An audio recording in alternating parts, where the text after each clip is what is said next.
soldiers sick and tired of being there.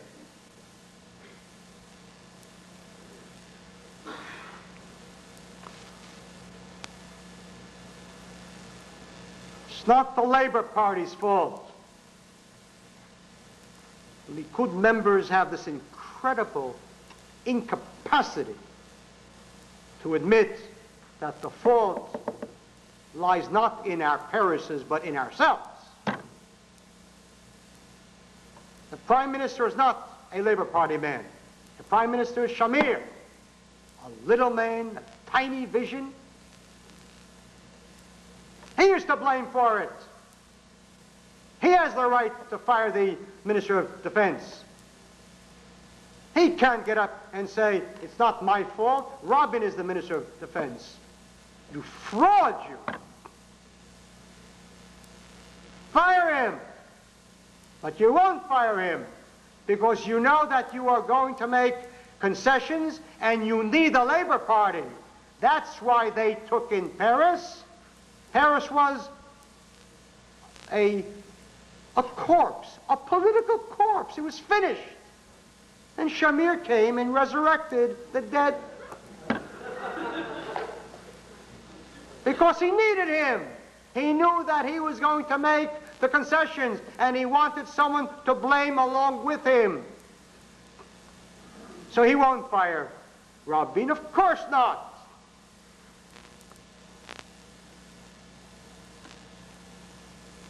Last week, Ehud Olmert, another one of the young princes of Likud, cabinet minister now, got up on radio and said, I can't sleep nights.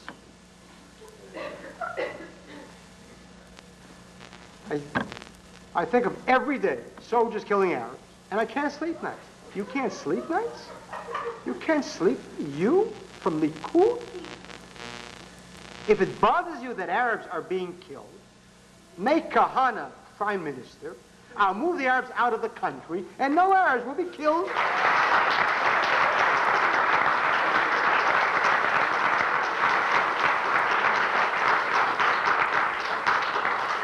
And Ehud will sleep nights. It is all part of a pattern preparing the ground for compromise. And for those who say, they'll never give up Yudan Shomron, yes. And if someone would have said that Menachem Begin would give up the Sinai, they would have said, you're insane. They gave up the Sinai, tore down Jewish settlements. The first time one eats chazer, pork, it's difficult. The second time, it's much easier.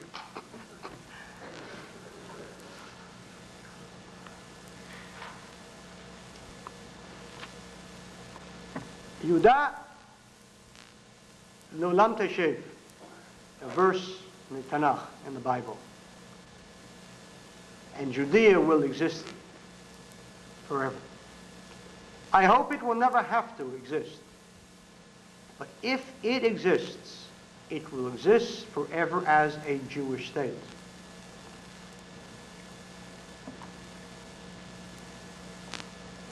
We have not much time. We have very little time.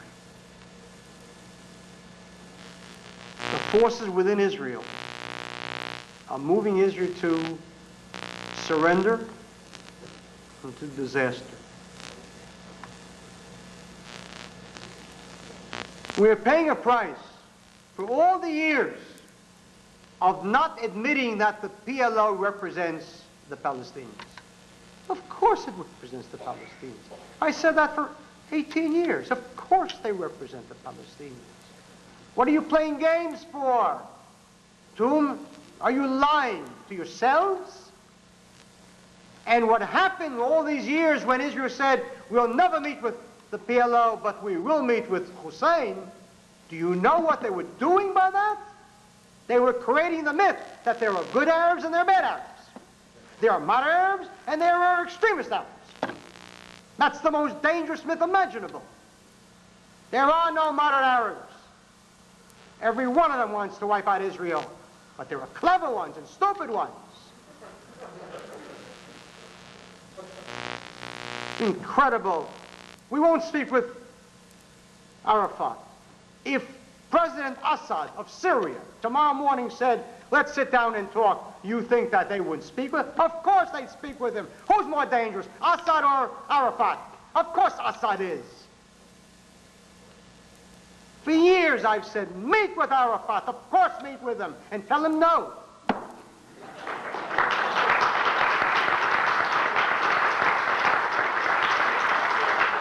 Meet with him. They're all murderers, all of them. We have a certain, he's a moderate murderer. He's an extremist murderer. They're all murderers. Meet with them and tell them no, not an inch. But if you'd like Jordan, we may help you.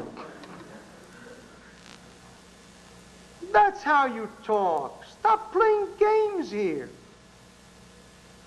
We won't meet with, we'll have no international conference. Well, the opening will be an international one, but then everybody goes home. What insanity is this? What insanity is this? You annex the territories. You make them part of Israel. You tell the world, shut up and mind your own business. What will they do? What will they do?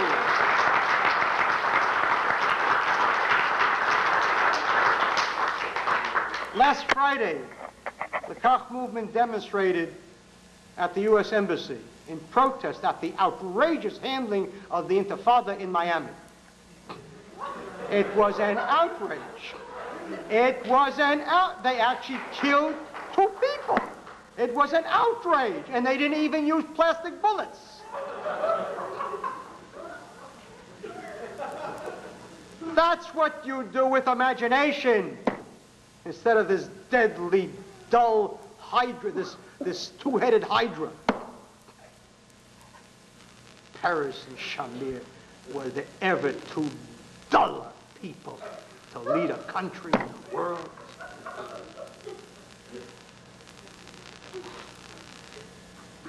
Judea is on its way. Citizenship of the state is open to every Jew throughout the world. Every Jew. If you want to vote, you'll have to live in any part of Eretz Israel, including the states of Israel. But anyone can be a citizen, no matter where he or she lives.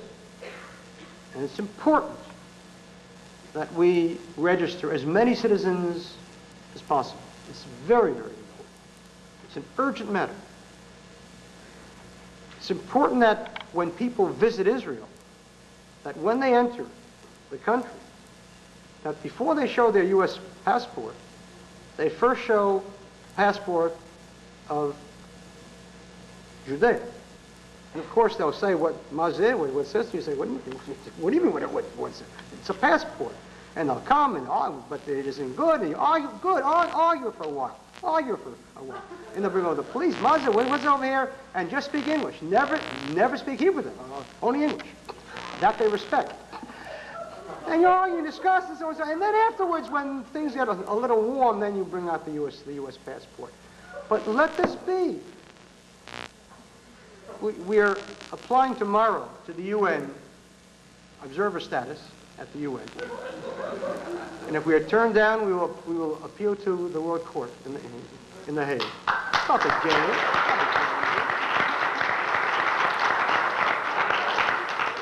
Every step that we take underlines and emphasizes again the sovereignty of Jews over that area. And we are the antidote to this terrible guilt and fear and complexes and self-hate.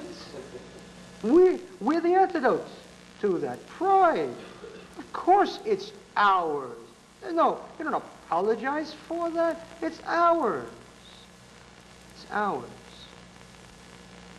We've opened a consulate in Manhattan at 1180 Avenue of the Americas, in the 9th floor. There's a sign there, you'll see the sign. The consulate of the state of Judea.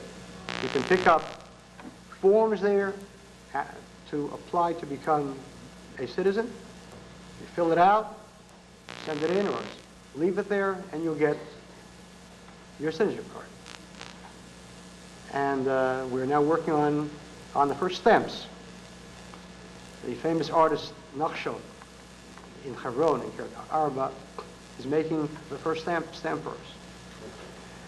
And a state is on the way. A state is on the way. It took Herzl exactly 50 years. Hopefully, we'll never have to have one.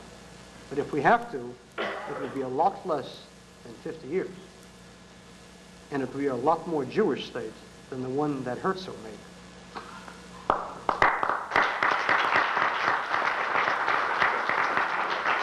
I want to finish with just one statement, in one point. Among the tragedies of our time is not only the fact that the left speaks about land for peace, but so many Orthodox Jews speak about the concept that to save a life, or to save lives, one must give up land. It's important that we know what the Halakha says, really and truly.